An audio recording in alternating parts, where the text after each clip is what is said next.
En esta breve introducción a lo que es el fenómeno profético hebreo, antes de ir directamente al libro de Isaías, al profeta Isaías,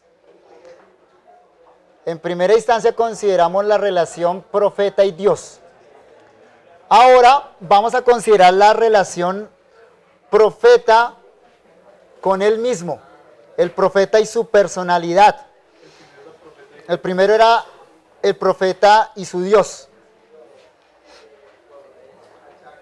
Básicamente decíamos dos cosas del profeta y Dios. El profeta es un varón de Dios y es alguien llamado por Dios. Sin lugar a duda, los profetas hebreos son en algunos aspectos personalidades extrañas. ¿No le ha pasado a usted que lee los profetas y encuentra cosas raras? Y a veces nos quedamos es con esa imagen, ¿no?, de la extrañeza de esos personajes. Eso no quiere decir que el profeta hebreo sea igual a los oráculos griegos. Los oráculos griegos de verdad que sí eran personalidades extrañas, que habitaban en grutas y que hablaban cosas raras que nadie entendía. Eso no son los profetas hebreos. Tampoco son parecidos o iguales a los místicos orientales. Es decir, personas que viven en aislamiento, que se segregan de la sociedad y que viven en una contemplación de Dios sin relación alguna con su mundo. Eso, insisto, no son los profetas hebreos. Sí hay cosas extrañas en ellos, pero algunas de esas extrañezas son explicadas fácilmente por la distancia cultural que nosotros tenemos con el antiguo Israel. Simplemente. Estamos a una distancia de 2500 años, por lo menos, de esos profetas hebreos. Otras extrañezas sí son propias de la vocación profética. Jesús en una ocasión preguntó acerca del último de los profetas. Dijo esto: mientras ellos se iban, comenzó Jesús a decir de Juan el Bautista, el último de los profetas. Comenzó a decir de Juan a la gente: ¿qué salisteis a ver al desierto? ¿Una caña sacudida por el viento? Mateo capítulo 11, versículo 7. La respuesta de Jesús es tajante. La respuesta, los versículos 8 al 10 de Mateo capítulo 11. ¿O qué salisteis a ver? ¿A un hombre cubierto de vestiduras delicadas? He aquí los que llevan vestiduras delicadas en las casas de los reyes están. ¿Pero qué salisteis a ver?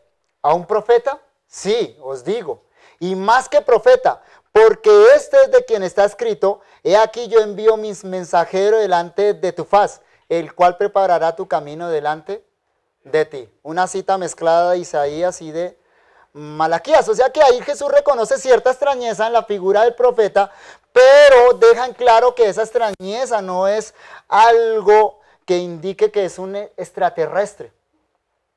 El profeta es un hombre al servicio de Dios. Y ese servicio gobierna todo su ser. Todo lo que el profeta es, todo lo que él hace, toda su personalidad está al servicio de Dios. Y ese es el origen de la extrañeza del profeta para el resto de los mortales. Es decir, aún hoy en día, un hombre de Dios es alguien que puede parecer extraño a personas que no comprenden esa relación que hay entre Dios y un hombre. Esa personalidad está gobernada por el Espíritu de Dios. Isaías capítulo 61, versículos 1 al 3.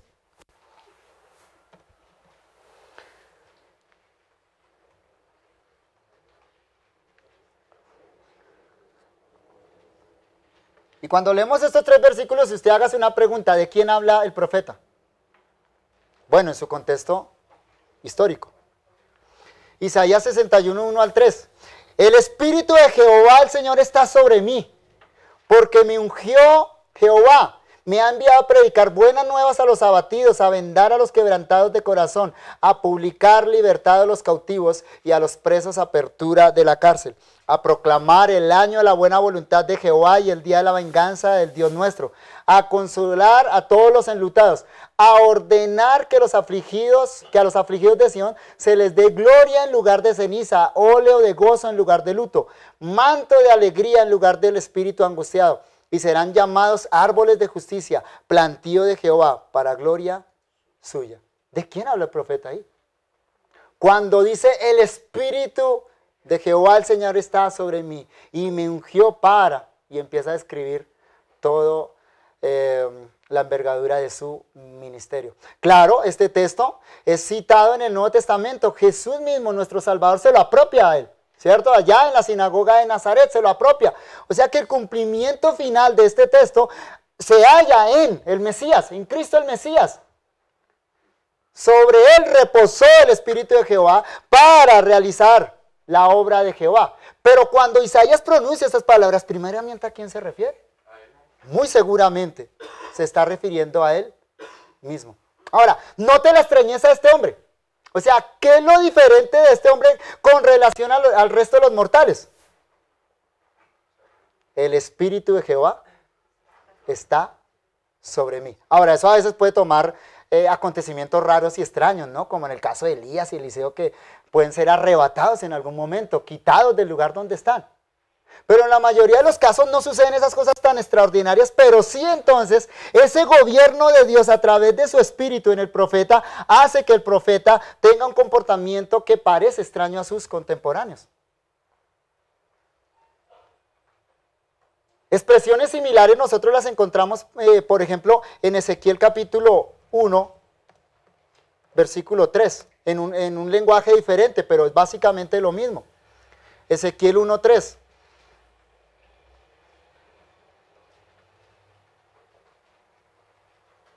Vino palabra de Jehová al sacerdote Ezequiel, hijo de Buzi, en la tierra de los caldeos junto al río Quebar. Vino allí sobre él la mano de Jehová. ¿Nota esa expresión? Viene la palabra de Dios a Ezequiel, pero al final del texto dice que la mano de Jehová estaba sobre él. Esa expresión debemos entenderla, que es paralela a lo que Isaías dice: el Espíritu de Jehová está sobre mí. Capítulo 3, versículo 14 de Ezequiel y otros más que podríamos nombrar. Son expresiones entonces que significan un control especial de Dios sobre este hombre a través de su Santo Espíritu. Es aquel fuego que leíamos en Jeremías capítulo 20, ¿recuerdan? Dice Jeremías en el capítulo 20 que había dentro de él un fuego. Él trató de resistir ese fuego, pero no pudo. Ese fuego, ¿a qué lo impulsaba? A hablar la palabra de Jehová. Es el fuego de Dios que consume a ese profeta, lo empuja, lo seduce para que ponga al servicio de la palabra todo lo que es y todo lo que hace. De manera que esa vocación profética afecta al propio profeta. Esta realidad es tan así que la vida misma del profeta es un mensaje para todo el pueblo. Es como si Dios tomara la vida del profeta y la volviera un espectáculo público. Como si montara una obra de teatro con la vida del profeta para que a través de eso el pueblo pueda entender un mensaje no solo audible, sino visible. ¿Recuerdan el matrimonio de Oseas? Oseas capítulo 1. Extraño, raro, ¿no? Parece un hombre extraño este Oseas, porque va y se toma como esposa a una mujer ramera. Pero ¿por qué esa extrañeza? Esa extrañeza está al servicio ¿de qué? De la palabra, del ministerio del profeta. A través del profeta Dios le estaba dando un mensaje a Israel, del amor fiel de Jehová a un pueblo que es infiel. Pero si Dios le dice a Oseas que vaya y busque una esposa, a Ezequiel le dice que no llore la muerte de su esposa. Contrario, ¿no? diferente.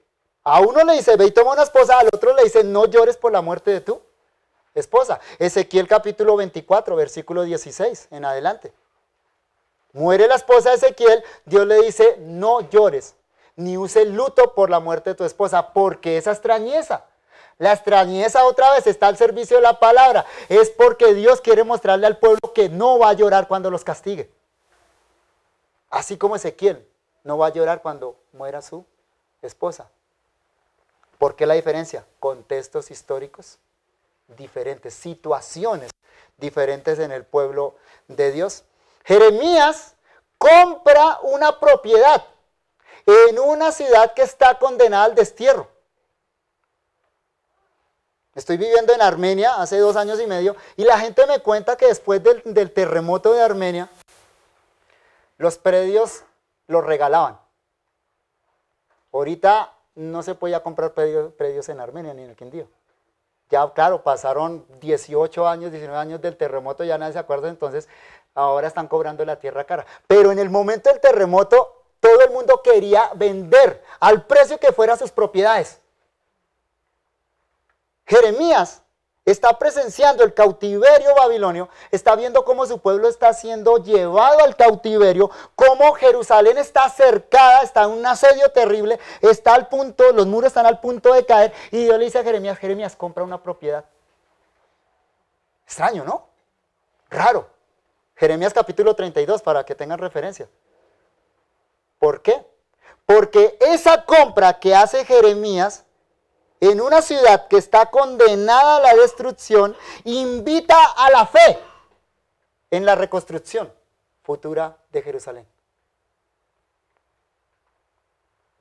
Pero si a Jeremías Dios le dice que compre una propiedad de una ciudad que está condenada a la destrucción, a Ezequiel Dios le dice que duerma y coma al lado de una maqueta que él mismo hizo como señal de la destrucción de Jerusalén. Ezequiel capítulo 4. Dios le dice, hazte una maqueta, vas a montarle guardia a esa maqueta, vas a dormir de un lado, vas a dormir del otro lado. Luego Dios le dice que se haga comida ya en un caldero, pero que encienda el fuego con estiércol humano. Jeremías le dice, eso es muy feo, Dios. Bueno, está bien, con estiércol de buey. Extraño, ¿cierto? Eso es extraño. Insisto, ¿por qué esa extrañeza? Es una extrañeza al servicio de la proclamación de la palabra de Dios. Y podríamos sumar ejemplos. Sobran en los libros de los profetas, pero estos ejemplos son suficientes para entender que estos hombres no son locos. Más bien son siervos de Dios, que representaban el mensaje de Dios a través de su propia vida. El profeta debe vivir la palabra antes de predicarla. Su personalidad extraña, entonces, es una gobernada por la voluntad divina y al servicio de la palabra. Por supuesto, como diría el apóstol Pablo, es una locura por causa de Dios y para la salvación de los oyentes.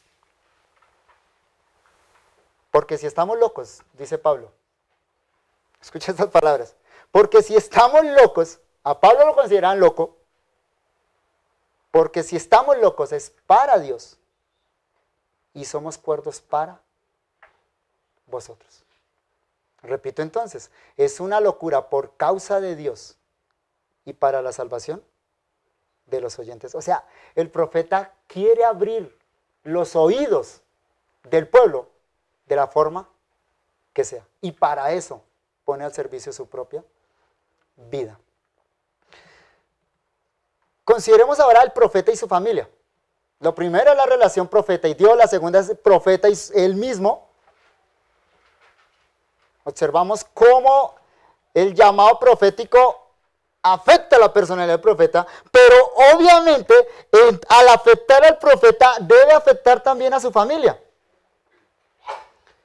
Añadido a lo que ya dijimos, la familia del profeta no podía escapar a este llamado divino.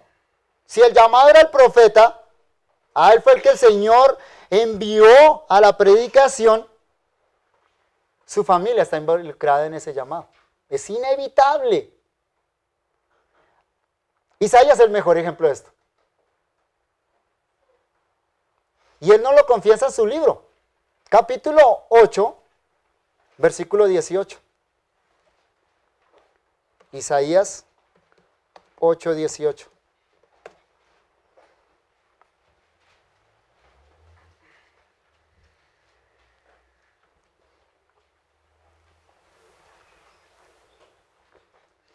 He aquí, yo y los hijos que Jehová, y los hijos que me dio Jehová, somos por señales y presagios en Israel, de parte de Jehová de los ejércitos, que mora en el monte de Sión. Isaías aquí nos dice que él y sus hijos son ¿qué? Señales para el pueblo de Israel. Señales y presagios en Israel. Señales, la idea de señales es como luces de alerta o como testimonios que se levantaban de la palabra de Dios predicada al pueblo. Y presagios, la palabra significa, son como una predicación actuada para el pueblo. Es interesante que la primera parte de este versículo, he aquí yo y los hijos que me dio Jehová, sea citado en Hebreos 2:13 y aplicado al Mesías, a Jesús el Mesías. Ahí les dejo el dato para que lo puedan investigar después. Pero mi punto es este: la familia del profeta entonces también se vuelve parte del mensaje del profeta para el pueblo. El nombre de Isaías y los nombres de sus hijos conforman el mensaje central de su ministerio, expresado a lo largo y ancho del libro. Cuando recogemos el nombre de Isaías y el nombre de sus hijos, en conjunto esos nombres nos dan cuál es el mensaje del libro de Isaías. Isaías, en hebreo Yesayahu, hay una forma breve que es Yesayá, significa Jehová salva. Observen eso. Primero, Isaías significa Jehová salva. Isaías tiene un hijo mencionado en capítulo 7, versículo 13. Isaías 7:3, perdón, no 7:13, sino 7:3. El nombre de este hijo es Sear Yasuf, que significa un remanente volverá. Repito, Isaías significa Jehová salva. Sear Yasuf, probablemente el hijo mayor de Isaías, su nombre significa un remanente volverá. Isaías tiene otro hijo que está mencionado en el capítulo 8, versículo 1. Su nombre, Maher Salal Hasbaz. Maher Salal Hasbaz. Ahí aparece así en nuestra Biblia. Los traductores no hicieron la traducción porque es importante el significado de esos nombres. Ese nombre significa el despojo se apresura, la presa se precipita. Y probablemente, digo probablemente, hay varias conjeturas al respecto. Emanuel, mencionado en 7:14, sea otro hijo de Isaías.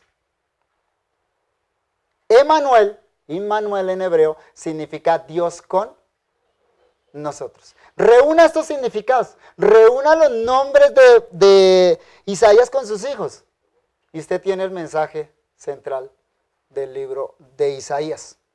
Él tenía obviamente su esposa, la cual no se da el nombre. A la esposa de Isaías simplemente se le llama la profetisa. Simplemente se le llama así, la profetisa. El mensaje es este. Entonces, Dios enviará castigo a su nación por causa de sus pecados. El despojo se apresura, la presa se precipita. No obstante, un remanente será salvo por la mano de Jehová, porque Jehová salva, Jehová es salvación. Y la única razón de esto es porque Dios está con su pueblo. ¿Ven cómo está al servicio del mensaje toda la familia del profeta? Algo similar sucede con Oseas. El nombre Oseas, Joshea en hebreo, significa salvación. Oseas toma una esposa que se llama Gomer, nombre que proviene de una raíz hebrea que significa retribución. Repito, Oseas significa salvación. Gomer significa retribución. Oseas tiene un hijo que se llama Jezreel. Yisrael en hebreo. Su traducción es Dios siembra. Dios siembra. Posteriormente tiene una hija a la cual se le da el nombre de Lo-Ruhama. Y Pablo va a citar esto en Romanos capítulo 9. Si usted quiere entender bien el mensaje de Romanos capítulo 9, devuélvase y lea todo el libro de Oseas y analice el significado de estos libros, de esos nombres.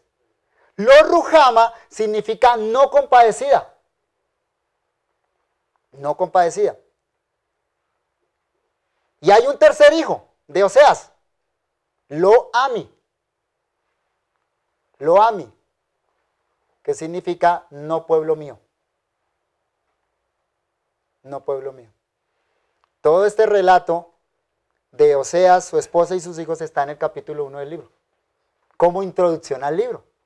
Junte todo esto y usted va a encontrar el tema central del libro de Oseas. Bueno, también mencioné el caso de Ezequiel. ¿Recuerdan qué pasó con Ezequiel y su esposa?